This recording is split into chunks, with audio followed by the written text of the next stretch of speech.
All right, so doing something a little bit different today. If you guys have been following me on Instagram, where you guys checked back a couple weeks, and I was mentioning how I was doing this big purchase. Most likely, I actually did go ahead and purchased it. This is actually 550 pounds of mixed pewter I was able to purchase for about 80 cents per pound. So it came out to a little shy of $500 for the whole lot. Now, this whole pallet right here was full. It does say extrusion on it, almost like extrusion aluminum, but it's not. This whole pallet was filled up for the last 5 to 7 years, and I just grabbed everything that was in the pallet and put it into bins so I can kind of sort it, but I never really got to go through every single piece. But we'll jump into it. I'll show you guys some of the cool things that we might have in here, and yeah, let's see what happens. So one of the really interesting things about pewter is it has a great resale value in terms of scrap pewter or just simply antique pewter. It seems to have a very good following. It's kind of harder and harder to find. You can find it once in a while at yard sales. You can find it at thrift stores. Sometimes you might be able to find it at auctions, but it does go for a decent amount of money, and the scrap pewter especially seems to still have a great following. You can melt this stuff down and make it into ingots. Now, everything in this box, this I don't know if it's, yeah, this doesn't look like pewter. So this looks like aluminum to me. So one thing you'll notice also if you look on eBay is there's a lot of stuff, I know brand Wilton, I believe it's Wilton or Milton, I believe it's Wilton, makes imitation pewter. And that imitation pewter is just simply like this also looks like aluminum, it doesn't look like pewter. It is simply a die cast or a club aluminum, not club aluminum, a casted aluminum, I should say, metal. So if you were to melt this stuff down, this stuff, which is true pewter, you can see it's a little bit more of a nickel color. Some nice candlesticks here, some pots. This stuff you can melt down and make into jewelry, make those little ingots. I've seen people make little hockey pucks. For something like this that's all dented up, it's probably worth it to kind of melt it down and reuse it as opposed to try to sell it. The more historical pieces, I'm definitely going to keep. I know a lot of people might be interested in stuff like that. This looks like an older piece. There are some flower vases as well. This is Revere pewter. I'm not extremely familiar with everything in the metal world. Like Revere pewter, is that 1900s, 1800s? This stuff is made in Holland. So that is simply, that looks like it's all pewter. Now jumping into more of this stuff that was in this box, I will show you, it is quite the abundance. I don't really know how to kind of go through all of this with you guys, but I kind of want to just like kind of show off this collection. There is a lot of silver plate, and I went ahead and actually purchased a testing kit, so we have some trophies as well. This was included with the lot. This is from Flemington, 1922. Best exhibit for Agricultural Department, Flemington High School. That's Flemington, New Jersey. We do have some other things that I put in here as well. A couple other trophies are taken out. This one's from Tri-County High School. You can bring it out here. That's from Hunterdon, Mercer, and Somerset track and field meet at Princeton Stadium, most likely Princeton, New Jersey, 1921, won by Flemington. Unfortunately, one thing you'll notice with pewter and also silver is it's a soft metal, so you'll see it's not perfectly round. That's simply because, well, 550 pounds of metal, this being in the middle of it, it got kind of crushed. So you could probably just bend that back, but yes, it is a little bent up. There are certainly going to be some interesting pieces in here, most definitely. We have another trophy, Rutgers Interscholastic Debating, not even debate, debating. 1918. So that is old. I know these trophies are worth a decent amount of money. In fact, a lot of these older 1920s trophies range from anywhere between like $20 to $200. If you have some really good ones, really good universities, maybe Oxford, Yale, Harvard, maybe even Princeton. I think this is Rutgers. I think it's also, what do you say? Yeah, it's Flemington High School. They seem to hold their value. They seem to get still a decent amount of money, worth way more than in scrap. That is for sure. So I'm kind of saving some of the stuff from getting scrapped. Now, it was going to be scrap. It is not going to be scrap. But some of these pieces will most likely have to be melted down. I did want to keep all the stuff that was kind of historical. So this is actually this looks like another trophy. Bethlehem steel. Unfortunately, given the weight of this, if this is pewter, this is probably like $25, $30 in just scrap alone. On eBay prices. What I would say though, I did go ahead and buy a testing kit because there is a lot of pieces out there which are silver plated but not marked. And since they're not marked, I can't tell if they are pewter, brass, silver plate. A lot of times you'll see with silver plate is it's going to say silver plate over copper, silver plate over brass. You can just file this stuff down with a file, but as anyone in the scrap world might know a little, a lot of metal out there, if you file it down, it's going to appear white. And then you kind of have to guess, is it German silver? Is it sterling silver? Is it stainless? Is it aluminum? So with that said, I wanted to make sure I wasn't going to get rid of anything in here that might be actual sterling or silver in itself. So something like this looks kind of like aluminum. It is, however, stamped. And it's stamped Empire Sterling Weighted. So that is actually a piece of sterling. It should most likely go to a candlestick similar to, wasn't our trophy. Take that out.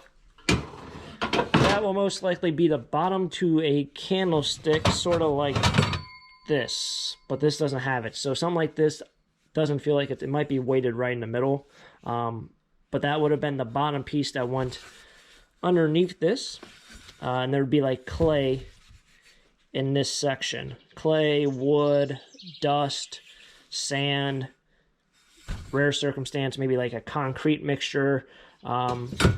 This actually looks like silver. So one thing is silver kind of looks, sterling silver looks a little bit different than silver plate. You can see someone busted it up right there and tried to get out the weight. But this looks like sterling. It is sterling. It's sterling reinforced with something. It's what's stamped right in the middle. So yeah, like, so you saw that bottom piece right in this middle part. This section is some sort of clay or dirt. Gives it its weight so it doesn't fall off the kitchen table. Some scrapyards will pay you for silver. Most likely you should probably just go to someone who buys silver or gold. What I've noticed with this kind of stuff, I'll put this aside. What I've kind of noticed with silver in general is, like, there's a lot of things, a lot of people are like, oh, yo, that's junk. Gold filled, that's junk. Gold plated, that's junk. Gold plated's a little bit different, but like sterling weighted, I know the guy who I sell my silver to would still buy sterling weighted. Now, he's not going to give you sterling price, given that it's not actually full 100% sterling, but he'll buy it. And he'll buy it for a lot more than just the cost of aluminum. Like, this looks like aluminum. I don't know why, but it's not. It's very white. I am not too familiar with a lot of these different things. So this is called pewterers. Woodbury pewterers, but it's not marked pewter. And like I said with Milton, I think that's the brand name. they make a lot of imitation pewter, which is actually aluminum. But yes, I will have to go ahead and test every single piece of silver plate that is not stamped with something to make sure I'm not selling or scrapping or melting down sterling or another kind of silver with pewter or brass. Kind of a neat little candelabra there.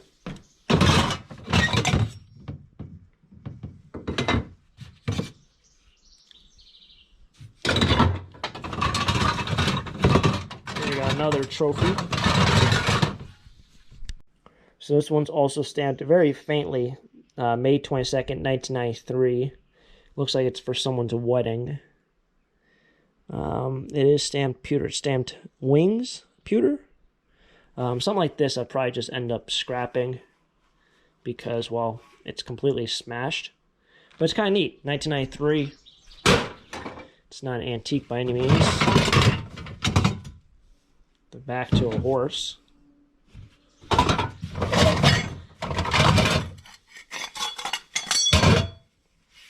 Like, who knows if this is actually silver?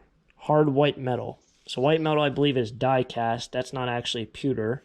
And I bet you any money, all this stuff on top, well, it is white metal. I would say that ring on top. So if the bottom was brass, which it's not, this would go as dirty brass, but it's not. It's white metal. So that's not even pewter. It was in this lot. This lot has been saved up for, like I said, 5 to 7 years of collecting.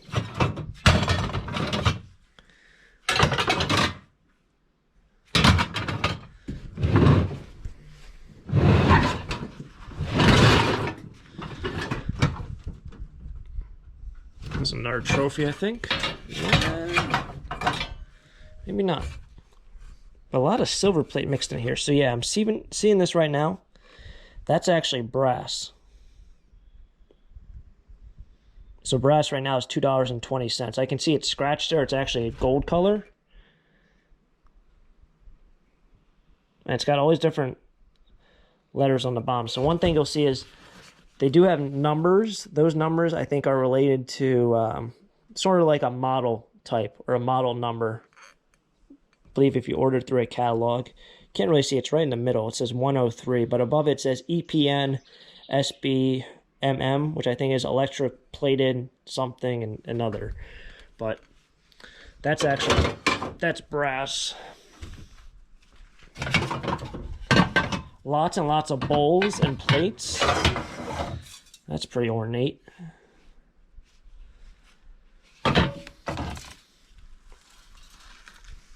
It's kind of neat too.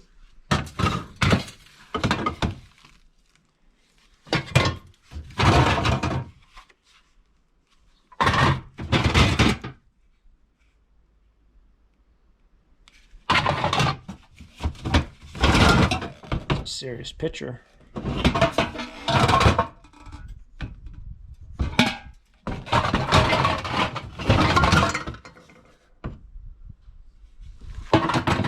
I think there's also another row below. Yeah, there is. I don't know how I'm going to show you guys, but I did want to make this video. I promised you guys on Instagram that I would.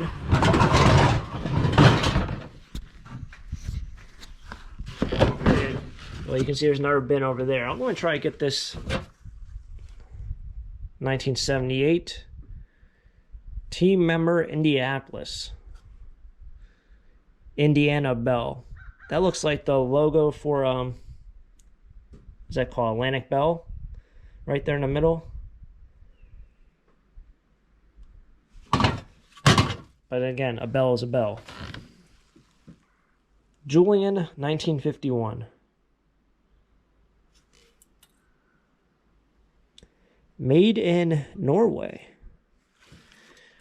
It's so sad to think, like, this has been around for so long, 1951, and today was the day it was destined to be sent to the scrapyard and be melted down, probably into new pewter, but, you know, it's history, 1951. The older stuff, the 1922 stuff, and this thing has a whole history lesson on the back going on. When Thomas Jefferson drafted the Declaration Independence in 1776, he used what had been The heck does that say? Hackneyed? Hackneyed. I don't think I've ever heard that word in my life. Hackneyed. Probably saying something I probably shouldn't be saying. Anyway, that's a kind of a cool cup. It's got to be some sort of reproduction kind of thing now. Look at this beast. That thing's been smashed up. Kind of ornate looking, has some ships on it.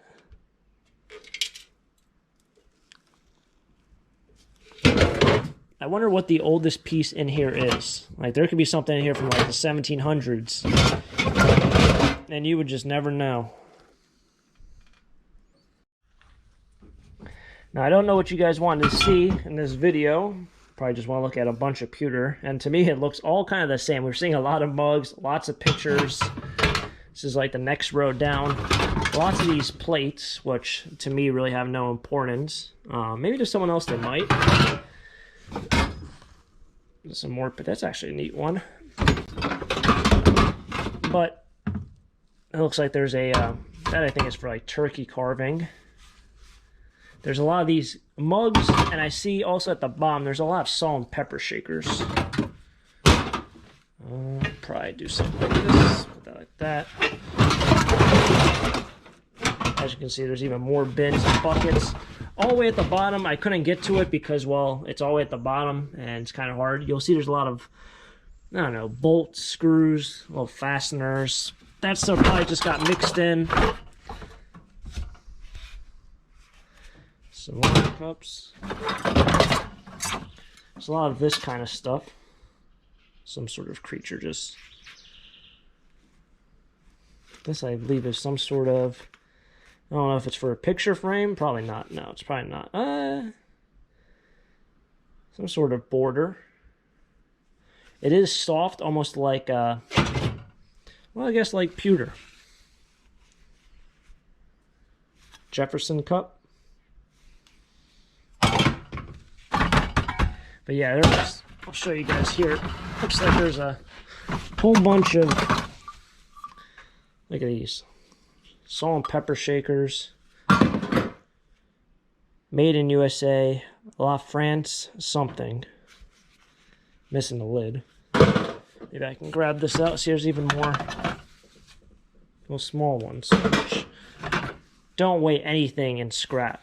I mean, these things are not even 1/8 of a pound.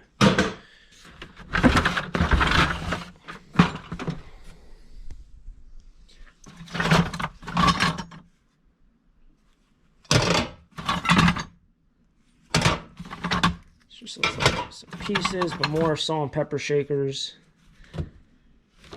That's marked pewter.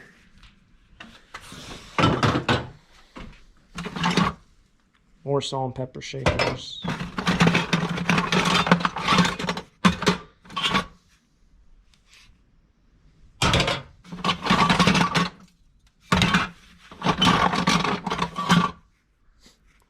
So there's going to be a lot of these. It's not like I'm picking up the same ones over and over. Well, that's kind of cool.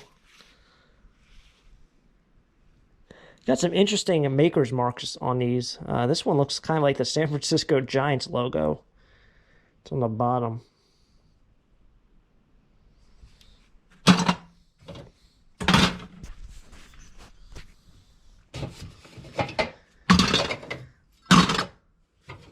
I know at, probably put this, might be able to see. It looks like there might be even some more silver at the bottom. I was going to say, at the Lambertville flea market, this pewter stuff is worth a decent amount of money. But I hate to scrap a lot of this because a lot of it is history. And I know people down there do jewelry and castings. But the historical pieces, the older pieces, I don't really want to part ways that way. So I might try eBay with them, maybe Etsy. It's actually kind of cool. Hamilton Silver Company diamond metal quadruple plate. So saying quadruple plate, it's probably not sterling, because I feel like if it was sterling or another silver, they'd probably mark it as that. These are sometimes brass as well. I don't see any filing down on it, but this is probably brass.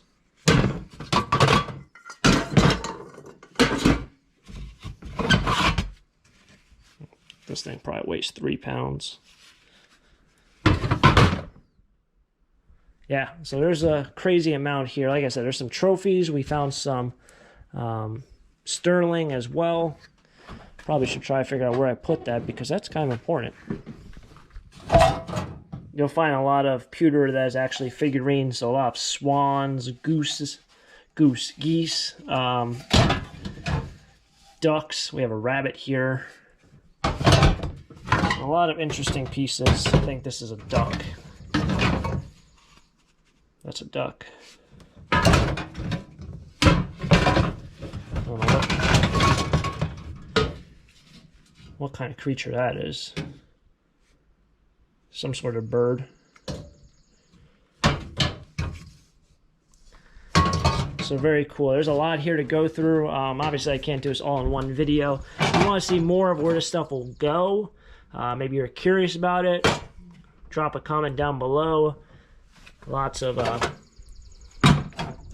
lot here. Like I said, close to 550 pounds of metal. And like I said, 5 to 7 years of collecting that, I was able to get it for a fairly good price. But yeah, a lot of pewter there. Something you really don't see a lot of as well. You're going to have to go ahead and test a lot of the silver plate, especially the stuff that isn't marked. Just to make sure it's not sterling or another kind of silver. Silver and pewter are very soft, and if you file it down, they both appear white. But like I said, so does stainless, so does aluminum, and so does obviously pewter. So you can't just assume it's silver just because you file it down and it's white. And it also doesn't stick to a magnet, and it's soft. So that's going to wrap it up here for today's video. Hopefully you guys enjoy. If you guys want to see more of this stuff, or you want to see more about scrapping or treasure hunting, make sure you guys subscribe down below. And of course, catch you guys next time. Next adventure, who knows what we'll get into. It'll be something fun. Until next time, have a great day. Keep living a dream. Peace.